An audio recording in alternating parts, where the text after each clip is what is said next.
I just want to try and kind of rehearse these two terms I'm either using or thinking about, and what the differences and similarities might be. And these two terms are, the first one is cognitive poetics, which cognitive poetics, I think it's the title of a couple of books actually, or it's features within the title of a couple of books.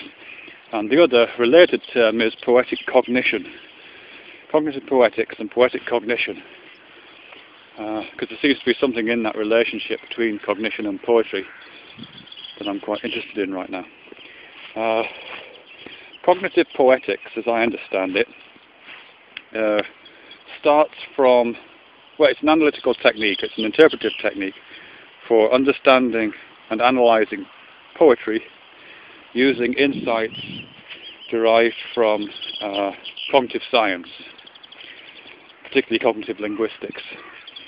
So cognitive linguistics says certain things about our the way the brain works, the way the mind works, and those analytical frameworks can be applied to, or those structures can be applied as analytical frameworks to an understanding of poetry. So, for example, Ray Van Tsua's book called something like On the Shore of Nothingness used as insights provided by cognitive science to examine the works of, well, in that particular case, kind of metaphysical writings, metaphysical poetry writings, poetic writings, which try to discuss enlightenment experiences or feelings of the sublime, those kind of experiences. And he talks about how certain tropes within poetry reproduce, simulate, act as metaphors for those states, and how they kind of work, as I say, using the insights drawn from cognitive science and cognitive linguistics particularly.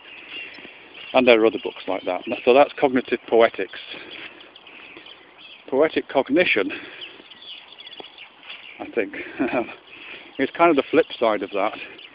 It's a recognition that cognition, thinking, processing of mind, all cognition, not just elevated cognition that you find in certain linguistic expressions, but all cognition is poetic, by which I'm taking to mean that it uses certain techniques, kind of as information processing techniques, or as methods for doing something with sensory data, and those techniques are usually associated with poetry. So tropes and language forms like metaphors and like metonymy, those kind of language forms, but also language structural forms, meter and so on, which are most overt in poetry, are ultimately found in other structures by which the mind / the brain processes information.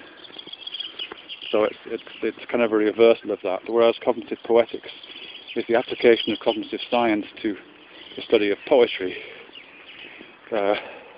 Poetic cognition is an application of the insights from poetry applied to the study of the mind or brain. At least that's where I'm going with that. That's what my understanding of it so far. It's not a particularly penetrating insight, but that's where I am with it so far. The difficulty, of course, is with that is it tends to be a bit self-recursive. And when I'm thinking about, okay, the brain works a bit like poetry, or the organisation of concepts in the brain uses similar organisation principles that poetry uses to create its effects and its modes of understanding. But then fine, so then you look to what effects those are in poetry, or what poetry is, and you're thrown back on, oh, it's this stuff about the brain. So apart from that kind of teleological loop, That's kind of what I'm thinking about right now. Relationships between poetic form and cognitive form.